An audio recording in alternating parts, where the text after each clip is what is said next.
open. I call upon Senator Boni of Kakamega to take the floor.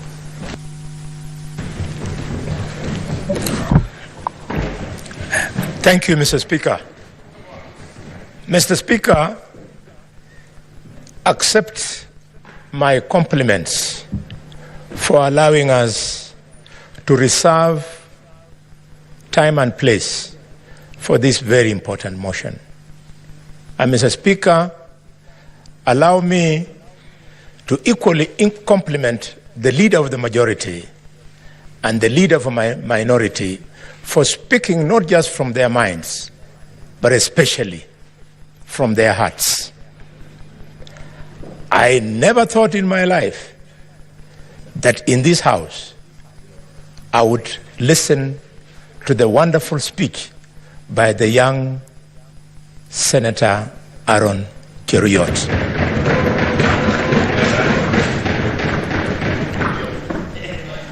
We have been trying to steer this parliament in that direction, and some people wanted to read defiance. No. Listen to the words of the leader of the minority.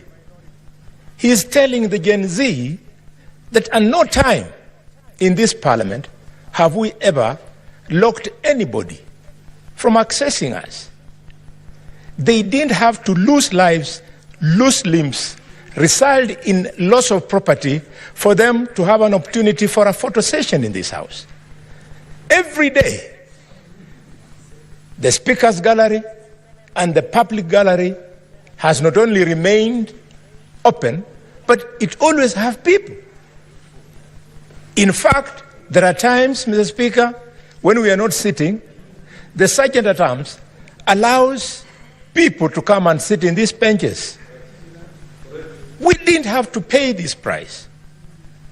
Mr. Speaker, I therefore want to open my remarks by passing my profound, heartfelt condolences to all Kenyans who lost their lives, who were injured, and whose property was destroyed. Mr. Speaker, I specifically missed to sit in this house on Wednesday last week when I should have, because a woman who has been selling me fried groundnuts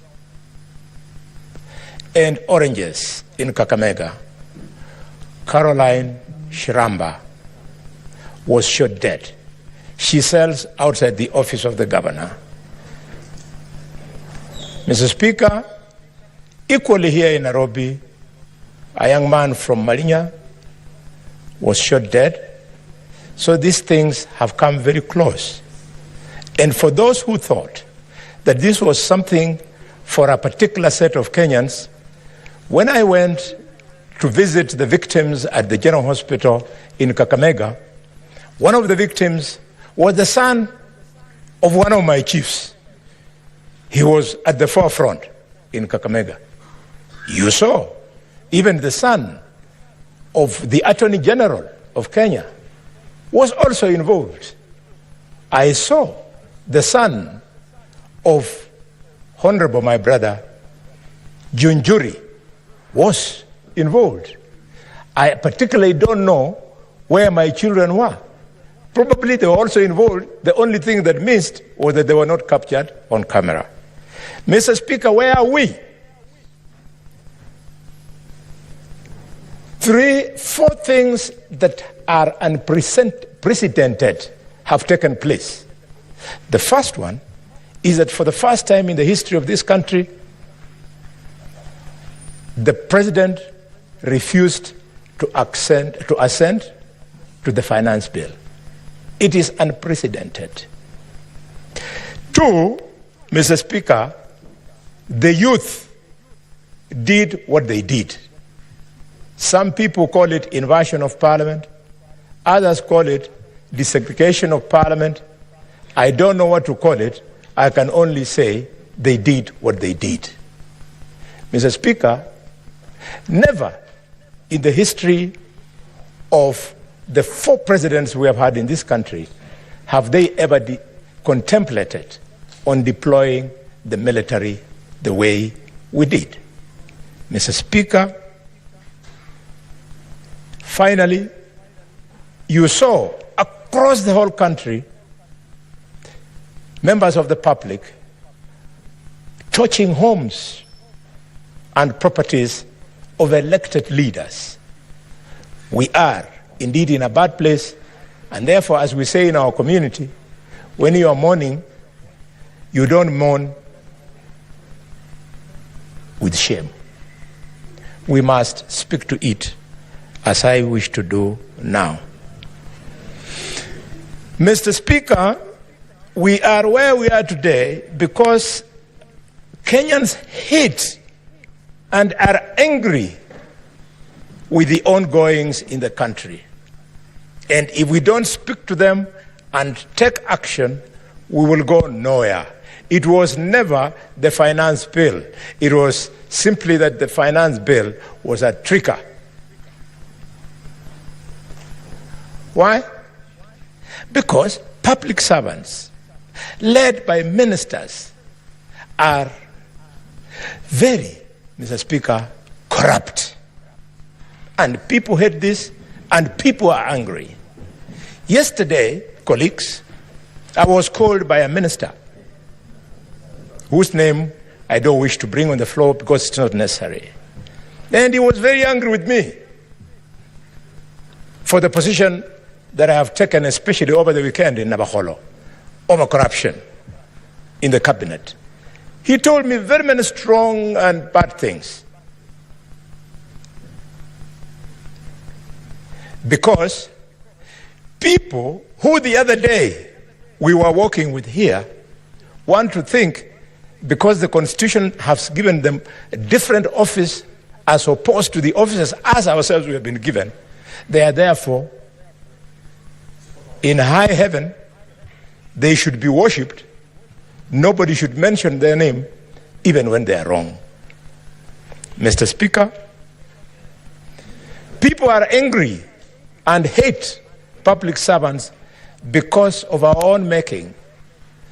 The public display of wealth and opulence, unless members of the public can quickly see where you've gotten it, they will not be happy. Over the weekend, I was speaking of a young member of parliament from my community who has bought a helicopter. And I know him very well. I wish him well to continue accumulating wealth. I wish him well to continue accumulating wealth. But please, I'm asking the president to ask himself, how can the membership of an MP to a committee of parliament be the basis for him to be able to afford some of the things that are not affordable? Honorable Didmus Barasa, take it easy. Those helicopters will not change your life. Mr. Speaker, I equally offended somebody whose name I never mentioned in Kakamega over the weekend about this issue of opulence.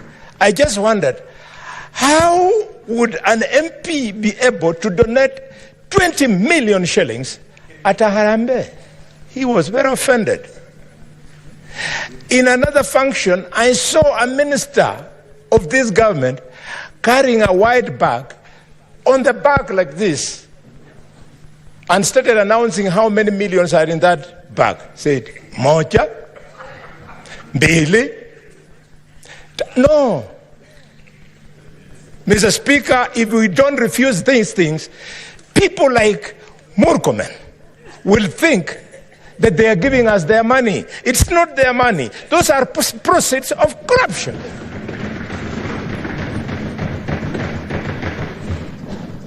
This House is saying no. Because of that anger, Look at what our children did.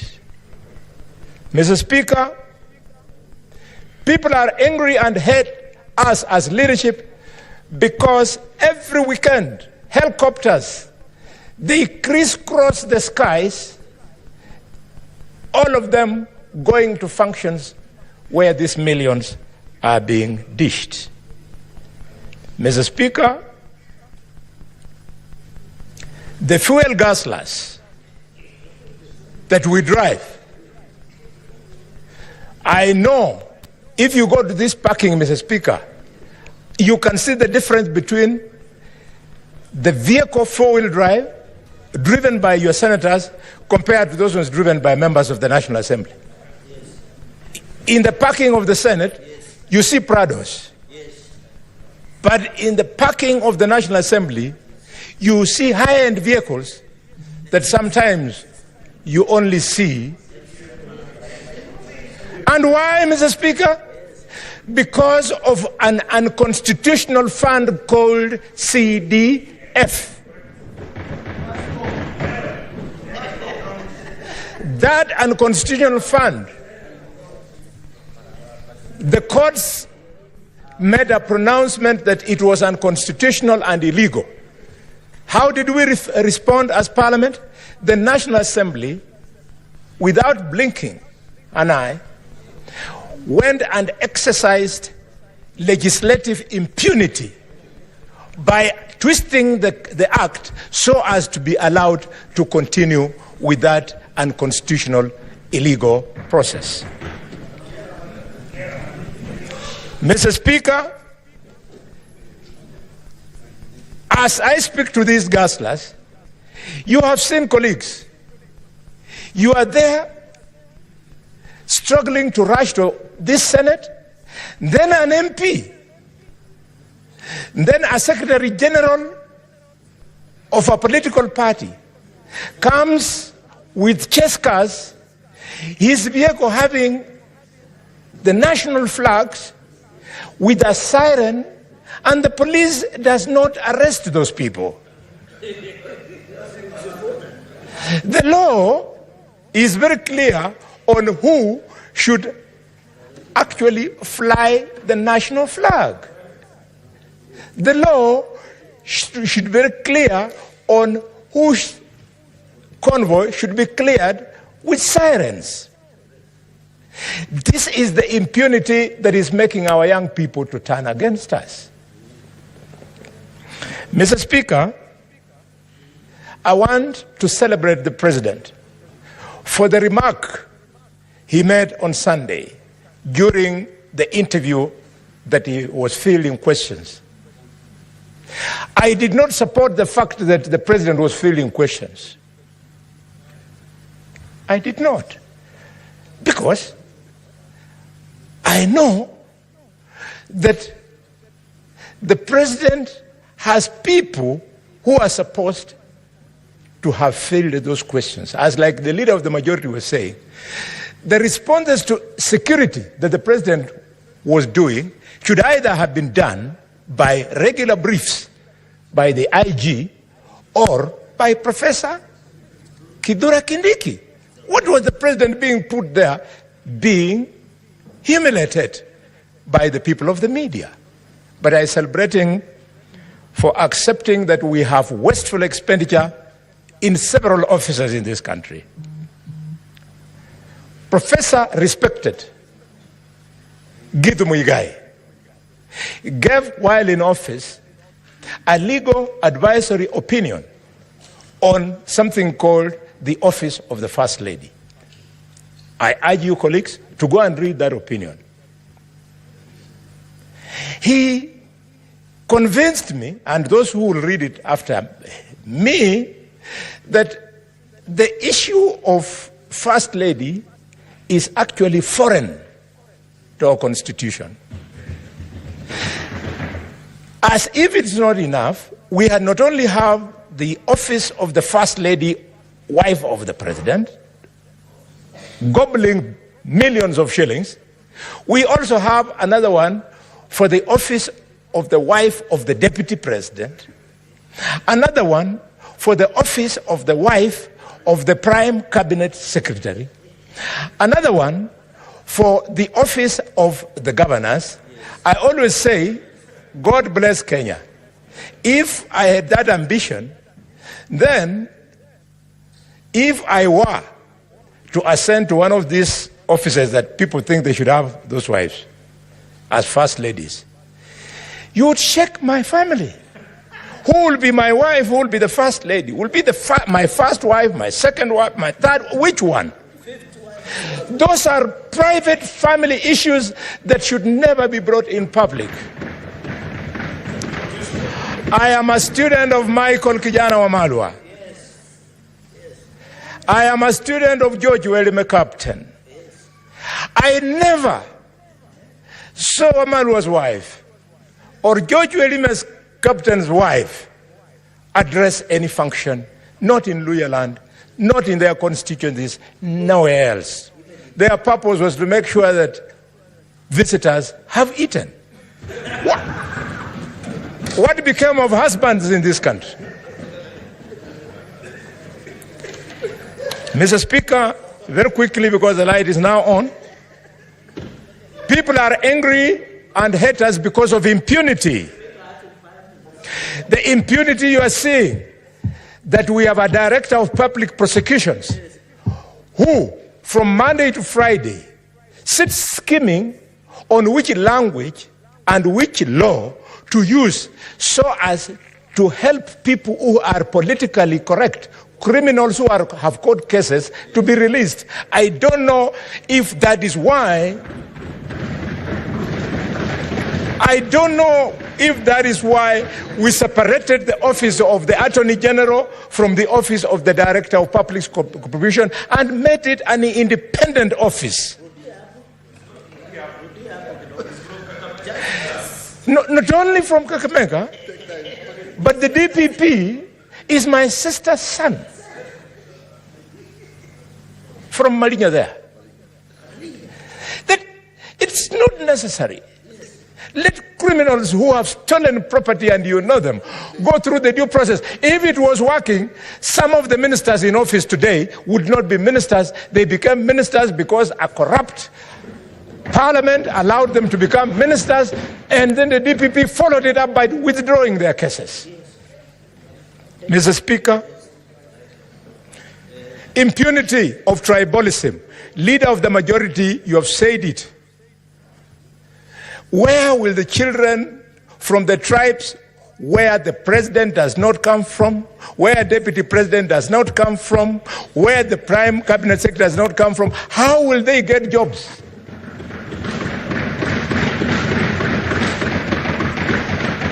Mr. Speaker, they hate us because of the impunity of nepotism.